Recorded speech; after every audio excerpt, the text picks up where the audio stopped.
Friends, welcome back to my channel. അപ്പോൾ ഇപ്പോഴത്തെ video എന്താണെന്ന് ചോദിച്ചാൽ ഇന്നലത്തെ എപ്പിസോഡിനെ പറ്റി ഒന്ന് പറയുന്നുണ്ട്, പ്രൊമോയെ പറ്റി പറയുന്നുണ്ട്. അപ്പോൾ ഇന്നലത്തെ എപ്പിസോഡിനെ പറ്റി പറയുകയാണെങ്കിൽ ലാലേട്ടൻ വന്നു പൊളിച്ചടുക്കി തിമിർത്തു സൂപ്പർ എന്നൊക്കെ നമ്മൾ പറയും. ഞാനും അങ്ങനെ തന്നെ പറയുന്നത്, അങ്ങനെയാണ് എനിക്ക് തോന്നിയത്. അപ്പോൾ അങ്ങനെ ഇട്ട ഒരു വീഡിയോയ്ക്ക് താഴെ ചിലരൊക്കെ വന്ന് കമൻറ്റ് ഇട്ടു, ചേച്ചി പറയുന്ന പോലെ അങ്ങനെ പൊളിച്ചടുക്കിയിട്ടില്ല ലാലേട്ടൻ ശ്രീതു ഈ സ്കൂട്ടിനെസ് വാരി വിതറി അവിടെ ക്യൂട്ടായിട്ട് നിൽക്കുന്നതിനെ കുറിച്ചൊന്നും പറഞ്ഞില്ല. നല്ല ഗെയിമർ അല്ലല്ലോ അങ്ങനെ പറഞ്ഞിട്ടില്ല. പിന്നെ ജാൻമണിയെ ചീത്ത വന്നില്ല. ജാൻമണിയെ ഇന്ന് ചീത്ത പറയാനുള്ള ചാൻസ് ഉണ്ട്.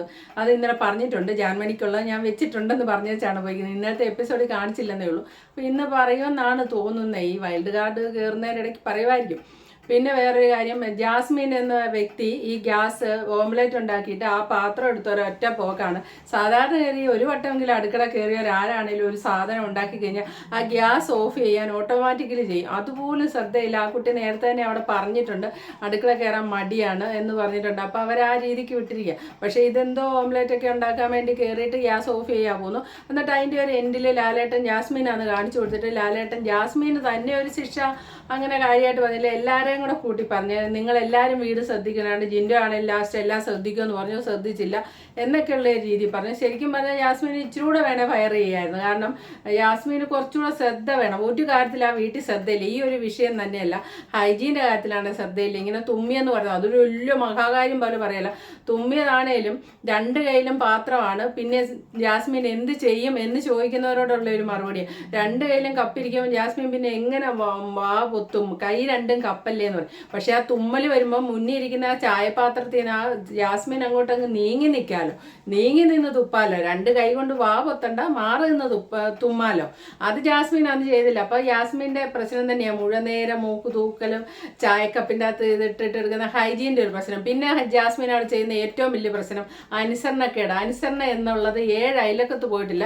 മുഴുവൻ നേരം മൈക്കൂരി എവിടെയെങ്കിലും എറിഞ്ഞിട്ട് ജാസ്മിനെ മാത്രം എപ്പോഴും ഇങ്ങനെ ഉപദേശിക്കേണ്ടി വരുന്ന എന്തുകൊണ്ടാ എന്നൊക്കെ ബിഗ് ബോസ് ചോദിക്കുന്നുള്ളൂ.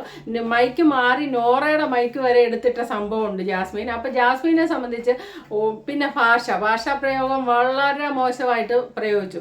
പിന്നെ പറയേണ്ട ഒരു കാര്യം എന്ന് വെച്ചാൽ ഗബ്രി ആയിട്ടുള്ള സീന്. ഈ ഗബ്രി ആയിട്ട് കടിച്ചും തൊഴിച്ചും അടിച്ചും ഇങ്ങനെ നടക്കുന്ന കുറേ സീന്, ഡയലോഗുകൾ ഇതെല്ലാം ഉണ്ട്. അപ്പം അങ്ങനെ ടോട്ടലി നോക്കുകയാണെങ്കിൽ ജാസ്മിൻ്റെയും ഗബ്രിയുടെയും കയ്യിൽ ആവശ്യത്തിലേറെ തെറ്റുകൾ അവിടെ ഉണ്ട് ചൂണ്ടിക്കാണിക്കുക. എന്നിട്ട് ലാലേട്ടൻ കൊണ്ടുവന്ന് വായിച്ച് കേൾപ്പിച്ചത് ഒരു കമൻറ്റ്, നല്ല കമൻറ്റാണ്. പക്ഷേ അതെന്താ എന്തിനെക്കുറിച്ച് പ്രതിപാദിക്കുന്ന കമൻ്റ് ആയിരുന്നു ചോദിച്ചാൽ ഇവരുടെ ഭാഷയെക്കുറിച്ച്, വീട്ടിലിരിക്കുന്ന അപ്പനെ അമ്മയും കുറിച്ച് പറയുന്ന ഭാഷയെക്കുറിച്ചുള്ള ഒരു കമൻറ്റ്, സീസൺ മോശമാണെന്നുള്ള. അതുപോലെ ഒരു കമൻറ്റ് കൂടെ അവിടെ വായിച്ചുകൂടായിരുന്നു എന്ന് പ്രേക്ഷകർ ചോദിക്കുന്നുണ്ട്. ഇന്നലെയൊക്കെ ഞാൻ ഇട്ട ചാനലിൽ കമൻ്റായിട്ട് ചോദിക്കുന്നുണ്ട്. അതായത് ഗബ്രി ജാസ്മിൻ്റെ ആ ഷോയിൽ അവർ കാട്ടിക്കൂട്ടുന്ന ആ ഒരു സംഭവം ഉണ്ടല്ലോ, ആ സംഭവത്തെ പറ്റി പറയുന്ന എത്രയോ കമൻറ്റുകളുണ്ട്. അതുപോലത്തെ ഒരു കമൻറ്റ് വായിച്ചുകൂടായിരുന്നോ എന്ന് ചോദിക്കുന്നുണ്ട്. അത് ചോദിച്ചിട്ടില്ല. അപ്പം ഞാൻ പറഞ്ഞു ഇന്നലെ ലാലേട്ടൻ പൊരിച്ചടിക്കുന്ന ഞാൻ പറഞ്ഞ പോലെ പൊരിച്ചടിക്കിയിട്ടില്ലെന്നാണ് ജനങ്ങൾ ഇന്നലെ ആയിട്ട് വീഡിയോയിലൂടെയൊക്കെ കമൻറ്റിലൂടെ പറഞ്ഞിരിക്കുന്നത്. ഞാൻ അതിവിടെ പറഞ്ഞതേ ഉള്ളൂ. അല്ലെ ലാലേട്ടൻ മാൻസ് എന്നെ ഒന്നും ചെയ്യേണ്ട, ആ കമൻറ്റിൽ പറഞ്ഞത് ഞാൻ പറഞ്ഞാണ്. പിന്നെ ഇനിയിപ്പോൾ ലാലേട്ടൻ അവിടെ അടുത്ത ചെയ്തത് എന്താണെന്ന് ചോദിച്ചാൽ ഭാഷ ഉപയോഗിച്ച് ഉള്ള ഗബ്രിയെയും ജിൻഡോയെയും മാറ്റി നിർത്തുക ചെയ്തത്. ഇവിടെ പറയേണ്ട ഒരു കാര്യം, അത് ചെയ്തതെന്നല്ല പറയുന്നത്, ഇവിടെ പറയേണ്ട ഒരു കാര്യം, ഈ പ്രാവശ്യത്തെ മത്സരാർത്ഥികൾക്ക് ആർക്കും അങ്ങനെ മനസാക്ഷിയുടെ വശങ്ങളൊന്നുമില്ല. ആ സിജോ പുറത്ത് പോയപ്പോൾ പോയി രക്ഷപ്പെട്ടു, ഒരു മത്സരാർത്ഥി പോയല്ലോ എന്ന് പറഞ്ഞാൽ അവരിരുന്ന് വരാം. അതേപോലെ തന്നെ ഈ പ്രാവശ്യം ഇപ്പം ഇവർ രണ്ടുപേരെയും പുറത്ത് പോയതിൻ്റെ ജാസ്മിനും റെസ്മിനും മാത്രമേ ഉള്ളൂ അതിൻ്റെ അകത്തൊരു വിഷമം. അവർ കെട്ടിപ്പിടിച്ചെന്ന് ചങ്ക് തകർന്ന് കരയുന്നുണ്ടായിരുന്നു. അതുപോലെ വാണിംഗ് ആയിരിക്കും തിരിച്ചു കൊണ്ടുവരുമെന്നൊക്കെ റെസ്മിൻ ബായി പറയുന്നുണ്ട്. അപ്പോൾ അവർക്കേ ഉള്ളൂ. ബാക്കി ഒരു മത്സരാർത്ഥിക്കും 2 പേര് പോയെങ്കിൽ പോയി നന്നായി എന്നുള്ള രീതിയാണ് മറ്റുള്ളവർ ബാക്കിയെല്ലാം അഭിനയിക്കുന്നത്. പക്ഷെ അവിടെ നോറയുടെ സൗണ്ട് മാത്രം വ്യത്യസ്തമായി വേറിട്ടൊരു സൗണ്ട് വന്നു. കാരണം ഉള്ളിൽ എന്താണോ ഉള്ളത് തുറന്ന് പറയാനുള്ള കട്ട്സ് കാണിച്ചു. അതായത് നട്ടല് വ്യക്തിത്വം എന്ന് പറയുന്ന മറച്ചു വെച്ചില്ല. അയ്യോ ലാലേട്ട അവർ വന്നു, അവരോട് ഒരു പ്രാവശ്യം ക്ഷമിക്കുക എന്നുള്ള രീതിയിൽ നോറ പറഞ്ഞില്ല. ഇവർക്കൊക്കെ ഇത്രയും പ്രായമായില്ലേ, 10, 35, 10, 25 വയസ്സ് കഴിഞ്ഞവരെ ഇനി എന്ത് ഉപദേശിച്ച് നന്നാക്കാനോ? അവരിനി നന്നാവാനൊന്നും പോകുന്നില്ല, അവരെ തിരിച്ചു കൊണ്ടുവരണ്ടെന്നുള്ള രീതിയിൽ നോറ പറഞ്ഞു. അത് എനിക്ക് വളരെ ഇഷ്ടപ്പെട്ടു. ഇത്രയും കാലം നോറ അവിടെ ഗെയിം കളിച്ച് ഈ കീറ്റുപെട്ടി എന്ന് നമ്മൾ പറയില്ല, മുഴുവൻ നേരം ജീവിയുടെ ഇങ്ങനെ കരഞ്ഞുകൊണ്ടേ ഇരിക്കുന്നത്. അതുകൊണ്ട് ഒട്ടും താല്പര്യമില്ലായിരുന്നു. പക്ഷേ ഇന്നലെ അവിടെ ഹൗസിലുള്ള ഒരു കംപ്ലീറ്റ് ഇപ്പുറത്തോട്ട് വന്നോട്ടെ അവർക്ക് മാപ്പ് കൊടുക്കാം എന്നൊക്കെ പറഞ്ഞ് അഭിനയിച്ചപ്പം നോറ മാത്രം ആ അഭിനയത്തിന് നിൽക്കാതെ ഉള്ളത് എഴുന്നേറ്റ് നിന്ന് മനസ്സിലുള്ളത് എന്താണോ പറഞ്ഞത് ലാലേട്ടനോട് പറയാനുള്ളതും പ്രേക്ഷകർ കേൾക്കുമെന്നും വേണമെങ്കിൽ പ്രേക്ഷകർ ചിന്തിക്കുക, ഇവള് മാത്രം എന്താ ഇങ്ങനെ, ഇവള് ആളുകൊള്ളാലോ എന്ന് വേണേൽ ചിന്തിക്കാം. അങ്ങനെയൊക്കെ ഉണ്ടായിട്ട് നോറ അത് വിളിച്ചു പറയാൻ കാണിച്ച ധൈര്യം, അതിന് കൊടുക്കൈ എന്ന് പറയാം. ഒരു കൈ കൊടുക്കേണ്ട ഒരു സംഭവമാണ്. നോറ ഇത്രയും ദിവസം നിന്നതിൽ ഏറ്റവും നല്ല പെർഫോമൻസ് ഇന്നലെയായിരുന്നു. അപ്പം അങ്ങനെ നോറയുടെ കാര്യം. പിന്നെ ഇന്നലെ ശ്രീധുവിനോട്ടൊരു കൊട്ട് കൊടുത്തിട്ടുണ്ട് ലാലേട്ടൻ, പറയാൻ എന്തേ നാണെന്നുള്ള ആ പാട്ട് അത് കൊടുത്തപ്പം എന്താണ് നാണെന്നൊക്കെ ചോദിച്ചപ്പോൾ ശ്രീധു പറയുന്നുണ്ട്, അയ്യോ ലാലേട്ടൻ ഇവിടെ എല്ലാവരും അങ്ങനെ പറയും, ഇനി ലാലേട്ടനോട് ഇനി അത് പറയാം. അതായത് അർജുനും ശ്രീധുവും തമ്മിൽ. അതെനിക്കിപ്പോൾ കേട്ടപ്പോൾ തോന്നുന്ന ലാലേട്ടൻ പോലും അർജുനും ശ്രീധുവും തമ്മിലൊന്ന് അവിടെ പ്രണയിച്ചോട്ടെ എന്നുള്ള ഒരു കോംബോ ആഗ്രഹിക്കുന്നു. ബിഗ് ബോസ് ആഗ്രഹിക്കുന്നു, ലാലേട്ടനല്ല, ബിഗ് ബോസ് ആഗ്രഹിക്കുന്നു. അതെന്തുകൊണ്ടാണെന്ന് നിങ്ങൾക്ക് മനസ്സിലായോ? ഈ ജാപ്രി കുഞ്ഞുങ്ങളുടെ കോപ്രായം, ജാസ്മിൻ ഗബ്രിയുടെ കോപ്രായം പ്രണയമായിട്ട് മലയാളികൾ എടുത്തിട്ടേ ഇല്ല. മലയാളികൾക്ക് വെറുപ്പായി പോയിട്ടുണ്ട് ആ കോംബോ കണ്ടിട്ട്. അപ്പോൾ അതല്ലാതെ ഒരു സ്റ്റാൻഡേർഡുള്ള പ്രണയം, അത് തന്നെ ഓപ്പൺ ആയിട്ട് പറയാം, ഒരു സ്റ്റാൻഡേർഡുള്ള പ്രണയം ബിഗ് ബോസിലുണ്ടായ രണ്ട് കൈ നീട്ടി പ്രേക്ഷകർ സ്വീകരിക്കും. അപ്പോൾ അതിനു വേണ്ടിയാണ് ഇവർ പ്രണയിച്ചോട്ടെ എന്നുള്ള രീതിക്ക് അങ്ങനെ ഒരു ഹിന്റ് ഇട്ട് കൊടുക്കുന്ന പോലെ നമ്മുടെ ശ്രീധുവിനും അർജുനുമായിട്ട് കൊടുത്തിട്ടുണ്ട്. അതൊരു ആ ഒരു എനിക്ക് ഇഷ്ടപ്പെട്ടാണ്.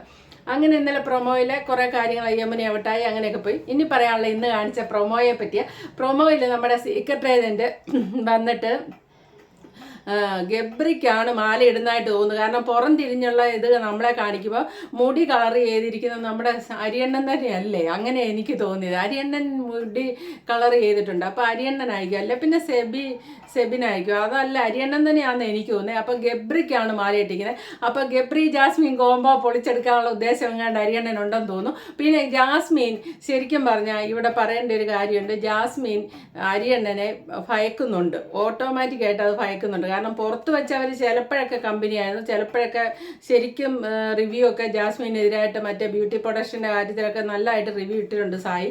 അപ്പോൾ അവർ ശരിക്കും ഉള്ളിൻ്റെ ഉള്ളിൽ അത്ര വലിയ ഫ്രണ്ട്ഷിപ്പാണ് അവർക്കെന്ന് നമുക്ക് പറയാൻ പറ്റില്ല. ജാസ്മിൻ്റെ അത്താടെ ഒരു ഇൻ്റർവ്യൂ പലപ്പോഴായിട്ട് ഇപ്പോൾ നിങ്ങളെല്ലാവരും കണ്ടിട്ടുണ്ട്. അതിൻ്റെ അകത്ത് കാറിൻ്റെ അകത്തിരുന്ന് വീഡിയോ ചെയ്യുന്ന ഒരാളെ കുറിച്ച് പറഞ്ഞിട്ടുണ്ട്. അപ്പോൾ ജാസ്മിനാണ് കഴിഞ്ഞ ദിവസം അവിടെ പറഞ്ഞ് എന്നെ എൻ്റെ അത്ത വിളിച്ച് പൊരിച്ചിട്ടും എന്ന് പറയുന്നുണ്ട്. അത്ത വിളിച്ച് ആ വിവരങ്ങളൊക്കെ പുറത്തെ പറഞ്ഞിട്ടുണ്ടെന്നുള്ള ഉറപ്പാണ്.